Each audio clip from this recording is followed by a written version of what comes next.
in that instance, do you, uh, well, of course, you would charge the customer for your time, and then they just deal with black bots and make them pay for it, I guess. Well, and when customers ask me that, if it's a known, if I say this is definitely caused by this vendor, I mean, I tell them you may want to ask the vendor to pay the invoice. I mean, I'm going to send the bill to you, and the check needs to come from you. Hmm. But if you want to get reimbursement from the vendor, send my invoice, a copy, and say, look, you need to reimburse me for this. Sure. I mean, I've had customers ask me to bill the company. I'm like, no, I'm not billing a company because you called me for service, not them. I can't send the bill for service to a company that didn't engage me. You engaged me, so you're going to get the bill. You want to seek um, reimbursement from them, go at it. But I'm not going to be involved in that. Okay. Um, another interesting issue. I don't know if you've noticed this before, Lalo. .NET Framework 4. Hmm. Do you hate .NET Framework also? Yes, to install it, and then there seems to be always a security update for it every Right. Tuesday. That don't install correctly a lot of times too. Yes. Okay, so I wonder if you've noticed this as well. I had a client, their hard drive went out. So we had to reinstall, put a new hard drive in, reinstall Windows. We do all the Windows updates, including .NET 4 framework. We bring it out there. They have some software that when you go to install it, it says this software requires .NET Framework 4, attempting to install. So it tries to install .NET Framework 4, but it's already installed. So it fails with an error. It says reboot and try again. But .NET Framework's already installed. Hmm. We only go up to 3.5 because that's what we don't have anything that requires 4. Just put it that way. So here's what I found. This Okay. might save some other people some work. If you do Windows updates and you download .NET Framework 4, if you go look in add remove programs, Okay.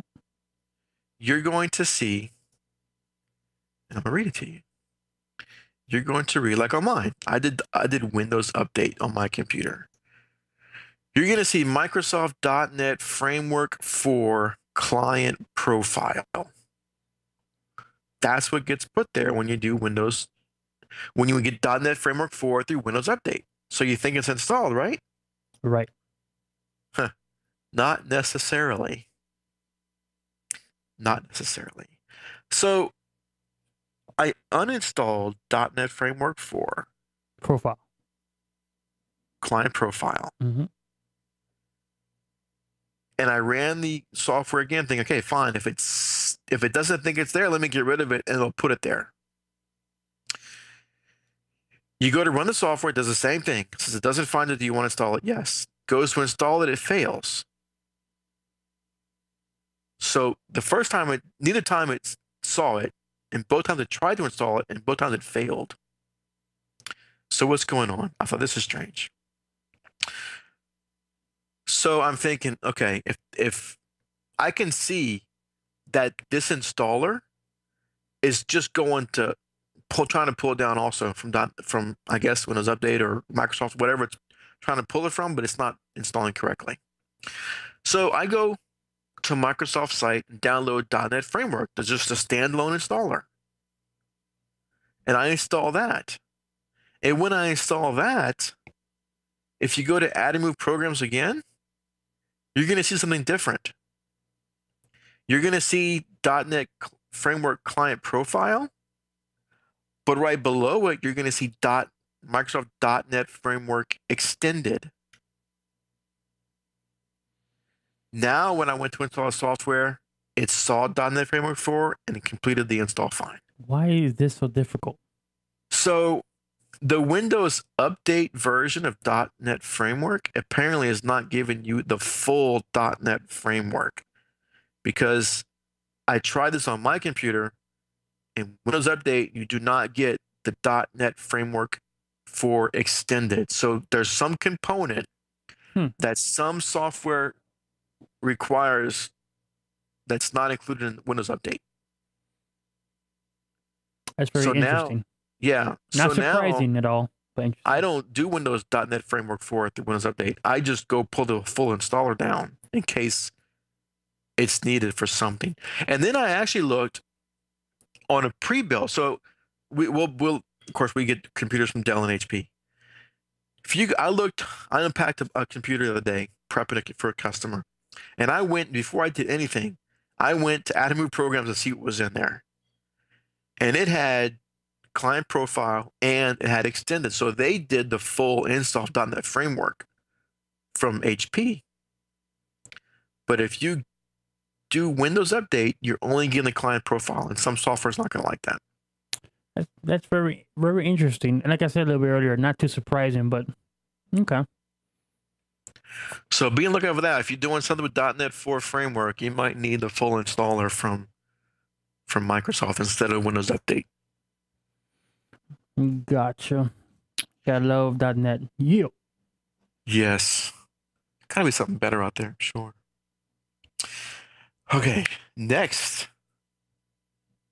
Did I talk about this before, Lalo? About the client who called me and only wanted certain people to be able to receive mail and not send mail? Rings a bell, but not sure. But go ahead. I I had another instance, and okay, so this I'll recap. This client called and says, I want these users to be able to receive mail, but I don't want them to send mail to anyone, not internally, not externally, just they can't send mail. And I actually said, that's strange. He says, what do you mean? So I've never, ever, ever had that request, because usually if you're allowing them to use mail, they want to be able to respond by the same means that they were contacted. Right? It's just strange. Right, because why would you want them to be able to get mail but not do anything with it? I don't know. It was strange. Oh, the black So box? no. Okay. So I said, okay, this is Exchange 2010. No problem. This is easy enough using the transport rules. So I'll quickly cover it. Transport rules in Exchange 2010 are very good. Think of it like if you're familiar with Outlook, you have Outlook rules that you can do all kind of stuff with. Okay. Transport rules are like that, but on the server level. I created a quick group. I named it something ridiculous like can't send mail or something. Put the users in that group, created a transport rule that basically says if mail is sent from a member of this group, and I put in that group, bounce it back to the sender with this error message. So they try and send mail, they'll get it bounced back saying this email account not authorized to send mail. I had another strange request for something similar from another client today, and I did it, and I'm thinking, this is ridiculous. So imagine this. Imagine this. They, for whatever reason, stop using my company for computer support. Okay. And then the person who requested this also leaves the company. Okay.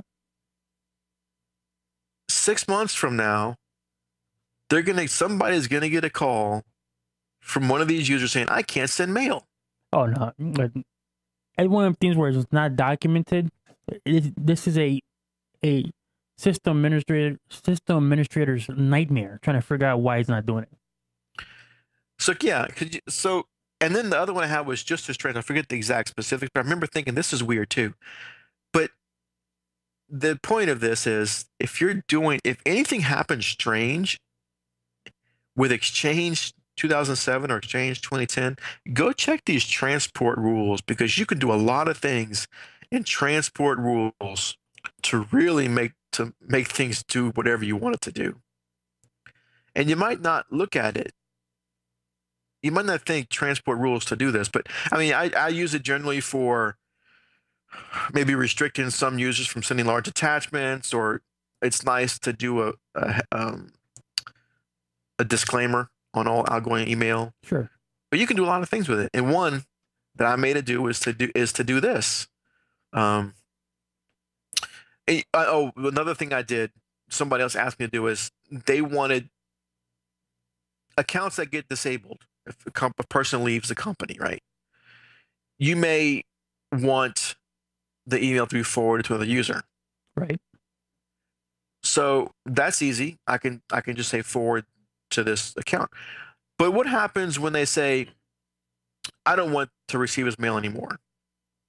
I say, okay, so what should happen to the mail?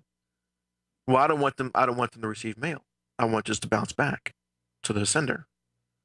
So you can do a transport rule saying you can do a group, again, disabled users or whatever you're going to call it, saying whenever a mail is sent to a member of this group, bounce it back. So basically no mail piles up in the mailbox. And the person who sends it gets them bounced back knowing it wasn't delivered. But why wouldn't you just disable the account? Well, if they want to, well, the account's disabled, but they may want to keep the mailbox for archiving purposes to go back and look at it later on if they want. They may not want to delete it. Okay. In this case, it was a personal highlight that they didn't want to delete it, but they didn't want to get rid of it because they might want to look at it again. Sure. So a transport rule is easy to do that. Just say drop it or send it, bounce it whenever any mail is sent to this account. So that's another strange thing. In 6 months, they could say, hey, this guy, no one can send mail to this account. Well, because you told me not to, but they don't remember that. So anyway, I just wanted to mention transport rules. If anything funny is happening, go look at transport rules in the Exchange Management Console. Because I'm thinking, what would I think if I came behind somebody and found this, not allowing email to be sent from anyone in this group?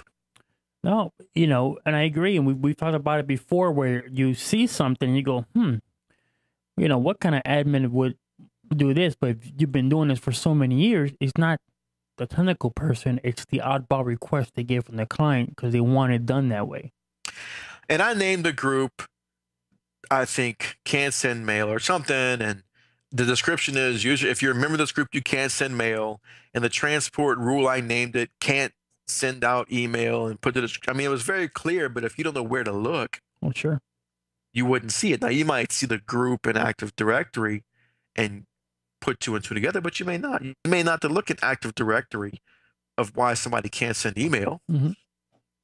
No, I agree. I mentioned that because transport rules are great, but they can cause problems. And just look there if funny things are happening. Somebody may have made some weird transport rule. I've seen, if you don't know what you were doing, I've seen Outlook rules where a customer was trying to make Outlook rules, and they set a rule to delete any incoming message. Any message. Right. Because they were trying to delete a message from a certain person when it came in, but they didn't specify the rule correctly. So it said delete any message coming in. And they called me saying they couldn't get mail. And you were able to go in there and look at the rule? I looked at rules because anytime someone says it shows up and then disappears, or I can't see mail from, I look at the rules because people do weird rules. So imagine if you're not familiar with transport rules, or you have a user that has access to the server and they hear about transport rules, they may think this is cool. I can do this for everybody. Mm-hmm. It may screw it up. Or, and we won't get into it because we're near the end of the show today, but like group policy. Yeah. If you're in an environment, like I've been in environments where I really take advantage of group policy and someone comes in behind me and they're saying, why did this PC behave this way? And why does the PC across the room not do that? Because that side of the room is cool. We're not.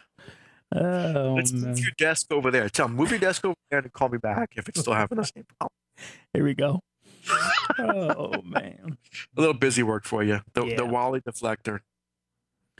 All right. This is interesting. I had a client, this happened today.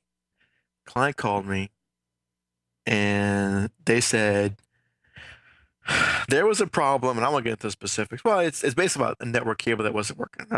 They called and said a network cable wasn't working. They want it fixed, and they expect it to be done for free.